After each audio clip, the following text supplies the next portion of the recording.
Okay, so final exam is coming up relatively soon, so I want to go over start reviewing. And one of the things that we did at the very beginning of the year, Unit One, was half-life calculation. So, a lot of like the Unit One stuff. You already know because we use it like moving on like in the rest of the year. Half-life calculations not so much. So again, this is literally the first question on the formative. So if you don't have the formative open right now, I don't know where like get it open for me, please. When you're doing these, what can be difficult about these is I don't have an exact formula I'm giving you. Although there is a formula technically for half-life, but the math of how to use it, a lot of people just haven't had that kind of math. So when you're looking at these, you need to understand what are they saying when they talk about half-life. When we're talking about half-life, it's the time it takes for half of a radioactive substance to decay. Substance to decay. So they're telling you every 6 hours, so if I were to make a graph of it, we're starting here at 100%, and this would be time. Every 6 hours,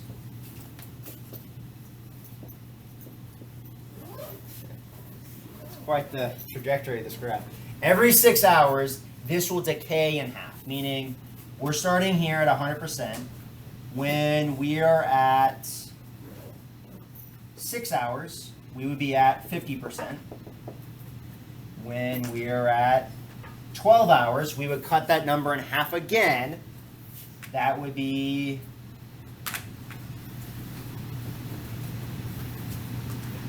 half of 50% is 25%.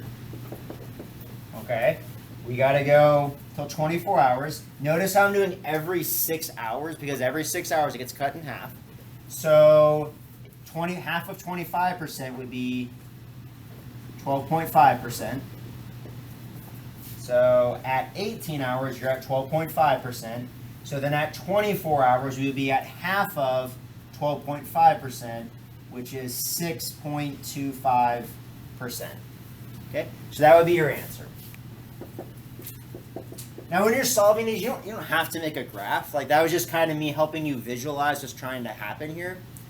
But yeah, if they were to ask you in 30 hours, you would do 6.25% divided by 2. See, the half-life, again, it's just the time it takes for something to be cut in half.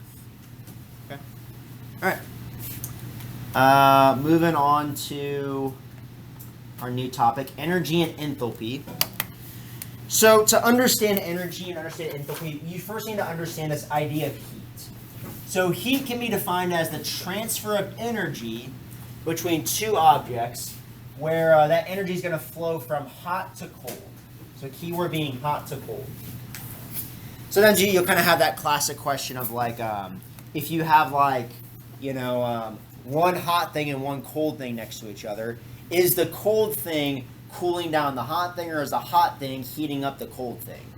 And the second option would be the actual scientific answer. What's happening when we're talking about heat is heat flows from the hot to the cold. Cold is not flowing to the hot thing. What cold is just the absence of heat. So that energy, that heat will move from the hot thing to the cold thing. Okay? And then what would happen is, when these two things, if you like merge, like say a hot water bath and a cold water bath, the temperature then would be the average between the two, assuming they're at like the same volume and stuff. Okay. All right. So then, what is energy? Heat is like the movement of energy from like, hot to cold. Well, energy is the ability to do work or heat objects. Okay.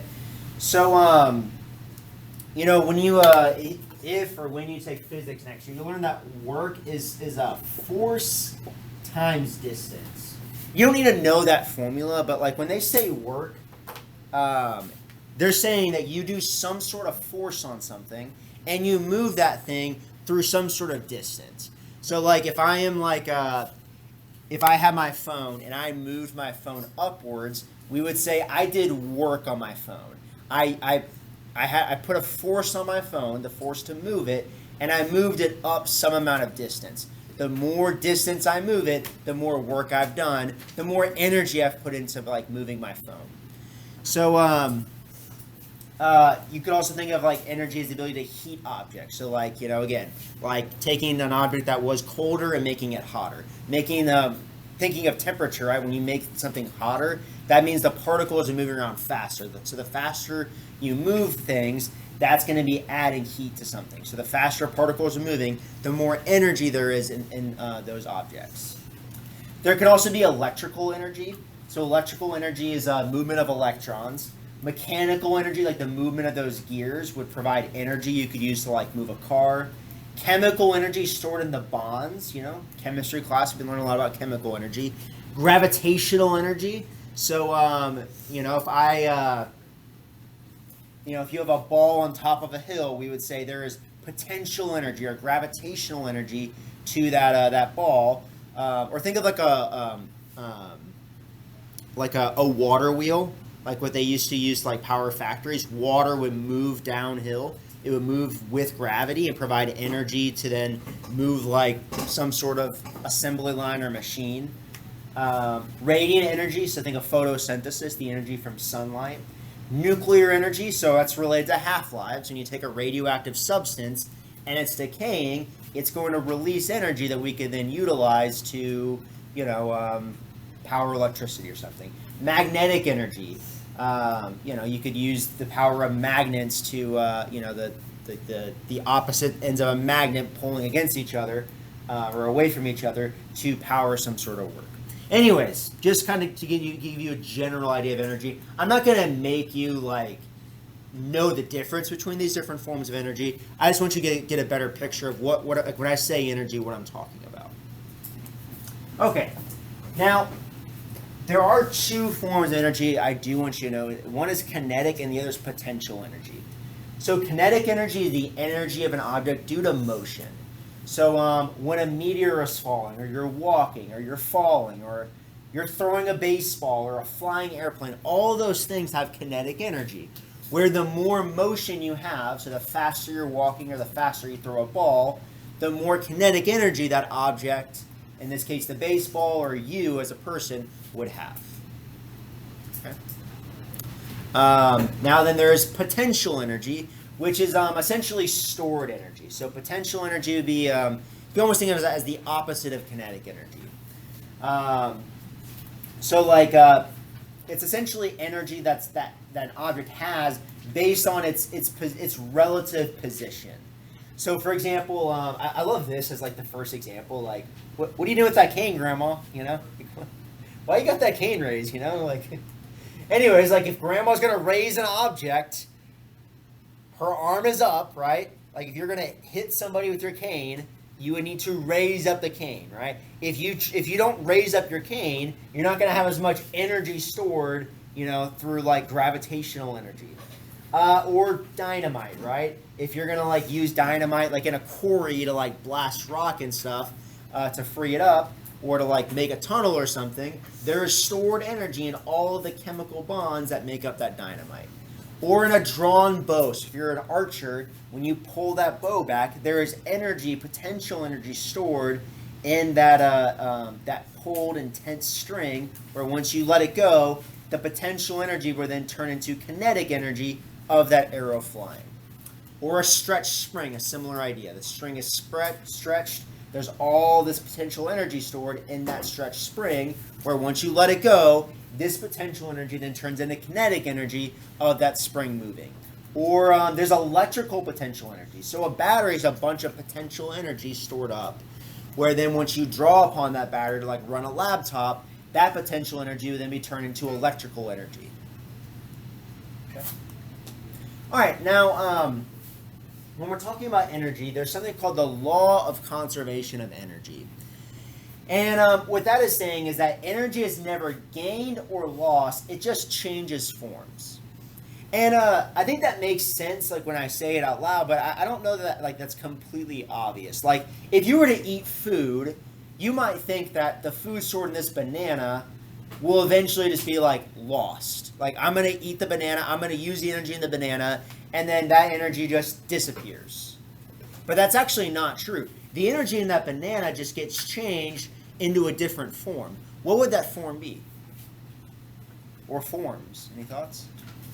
When you eat a banana, the energy in the banana doesn't disappear, but it kind of feels like it does.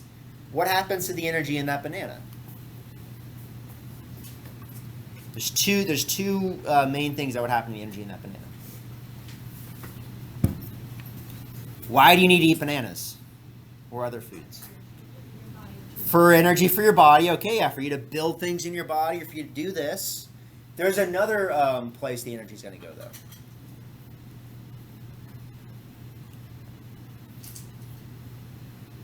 Feel your forehead, feel your body temperature, heat. Whenever you eat food, some of that energy, although not most of it, will be the energy stored in food will be used to build things in your body or give you energy to do things. But most of that energy actually gets lost as heat. Some of that heat you'll use to warm up your body. Other parts of that energy just gets lost as heat. It just goes into the environment. That's why, like, when all of you are in this room, the temperature in the room goes up because of your body temperature compared to if you're all out of here. Anyways, some other examples. If you take an automobile, there is chemical energy in the fuel that you put in your car. When you burn that fuel, you will then turn that chemical energy into mechanical energy of moving those wheels, and then the heat energy. That's why cars get hot whenever they're running. We talk about like thermonuclear energy. So you take the nuclear energy of those decaying radioactive atoms, and that nuclear energy will be turned into radiant and heat energy. Anybody know in like a nuclear reactor what the heat energy is used for? Because technically, when you have a nuclear reactor that you use in a power plant, it just produces a ton of heat. What do they use the heat for? Any thoughts? They actually use it to boil water. They will boil water, and then the steam from that water will then power a turbine, and then that turbine will then be what provides us electricity. So it isn't like literally like, it's kind of indirectly that the nuclear reactor gives us energy. It's through the boiling of water, essentially. Anyways, as we talked about a tree turning the energy of sunlight into radiant energy in the form of photons, and the chemical energy stored in mainly glucose when a plant does photosynthesis. A mixer is turning electrical energy into mechanical energy of moving and like mixing together whatever's in there. And then also heat energy. That's why it'll get hot whenever it's doing that. Hammering a nail, you turn this mechanical energy of hitting the nail. It'll move the nail, and also you'll get energy released as heat. Anyways, different ways that you can transform energy. Okay, now I want to talk about enthalpy. So, whenever you're doing a chemical reaction, heat is always involved in a chemical reaction. Either heat can be either taken in from the environment, or you're going to release heat into the environment. But either way, heat is going to be somewhere in that reaction. The reason for that is anytime you transfer energy from one form to another, energy is always lost as heat. And you know this actually. Like, how do you know if a light bulb is like energy efficient? Like, you ever like taken an energy efficient light bulb and a non-energy efficient light bulb and like compared them? Or if you're gonna read, it's like you have a lamp above you and you read a book underneath an energy efficient light bulb versus like a not energy efficient light bulb, you would be able to tell the difference. And how would you be able to tell that difference? Have you ever done that before? Heat. The less energy efficient light bulb will get hotter because less energy efficient light bulbs don't do as good of a job of turning that energy of electrical energy into light energy. More energy efficient lights produce less heat because they are more efficient. They do a better job of turning electrical energy into light energy. But either way, the point is heat is always involved when we're turning energy from one form to another. Anyways, so whenever we're trying to measure the heat exchange between a chemical reaction, we call it the enthalpy of a reaction. So when we're looking at enthalpy change, let's say you have a reaction. And we're going to say on the y-axis, that is the measure of our enthalpy. And on the x-axis, we're going to call it the path of the reaction. Sometimes you'll also see this as time. Okay? Where you have your reactants on the left side. And through the course of a reaction, reactants become products. All right?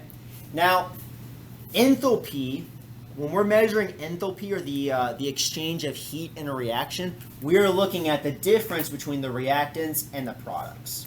Where if you have like the reactants are at a higher enthalpy, so let's say the enthalpy here is 100, and let's say the products down here, this is 15. What would be my delta H here? Delta H. Or calculate the change in enthalpy between the reactants and products, what would that be? Based on those numbers there. Or not just 85. Negative 85. It is negative 85 because you are dropping down in energy. So because the reactants had higher enthalpy and the products have less, it's negative 85. And less important is the units, negative kilojoules per mole. What this is saying is, like, when you do this reaction, negative 85 kilojoules will be released for every 1 mole of products that are made in this reaction. So, anyways, moving on from there, we need to understand a little bit more of, like, kind of the mechanics or the details of how a chemical reaction happens. Every chemical reaction, there are 2 steps. There is bond breaking, which when you break bonds, you actually absorb energy to break bonds, which isn't as obvious. But think about it. If I have my reactants, so here are my reactants, carbon bonded to O's, got 6 of those, 5 of those, and 6 chlorine to chlorine bonds. If I want to break those bonds, bonds are stable, right?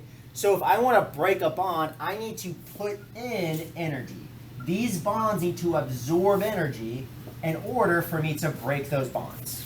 Then, once I have used that energy to break all those bonds, I now have all of those atoms just floating around in the atmosphere, or whatever the environment is that I'm doing this reaction. Then those bonds will rearrange, those atoms rearrange to form new products. Whenever you form bonds, you will release energy. I'm going to say that again because it's not as obvious. You put in energy to break bonds, but when you make new bonds, you release energy. Any idea why that is? Why would making chemical bonds release energy?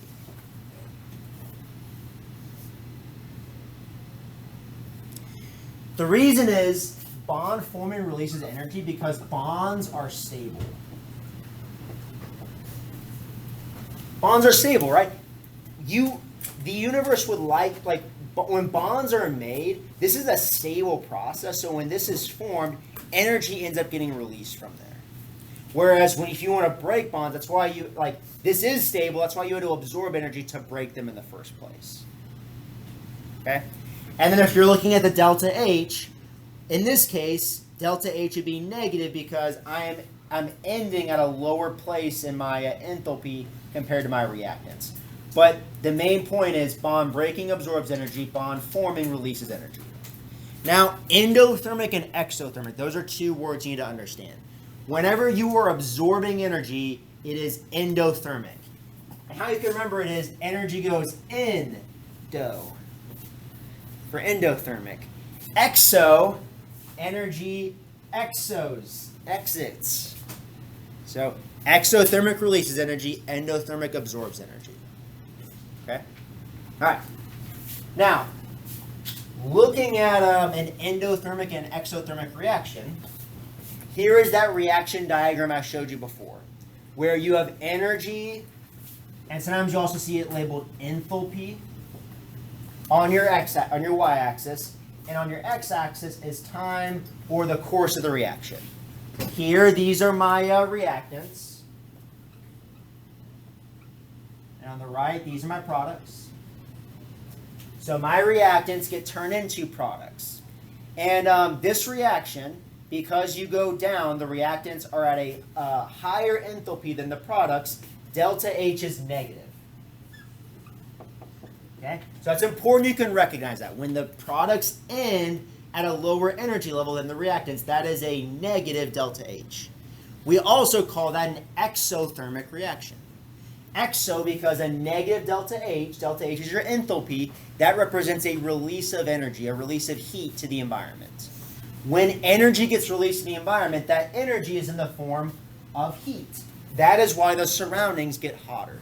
So when you witness an exothermic reaction, you will notice the beaker getting warmer. On the flip side is an endothermic reaction. On endothermic reaction, the products end at a higher energy or a higher enthalpy than the products. So the delta H is positive here. The delta H is positive because overall you have absorbed energy. You have absorbed heat. Where did that heat come from? It came from the surroundings. You get the heat from the surroundings. That is why the surroundings will then get colder. So a beaker that is doing an endothermic reaction, if you fill that beaker, the beaker will get colder. Now, one last thing for these is where you see heat at in the reaction. If you're going to write out the reaction for an exothermic reaction, so like if you did A plus B gives you C plus D. If it's exothermic, heat would be a product. There would be plus heat. If it was an endothermic reaction, heat would not be a product, heat would be here as a reactant. Okay? We'll be doing a lot more work with this the next couple of classes. It's just sort of dipping your toes into this diagram. So if you're a little shaky on how to interpret these, we'll keep doing some more practice with it. I think that's the last slide. Is that the last slide? We're done here? Yeah. Okay.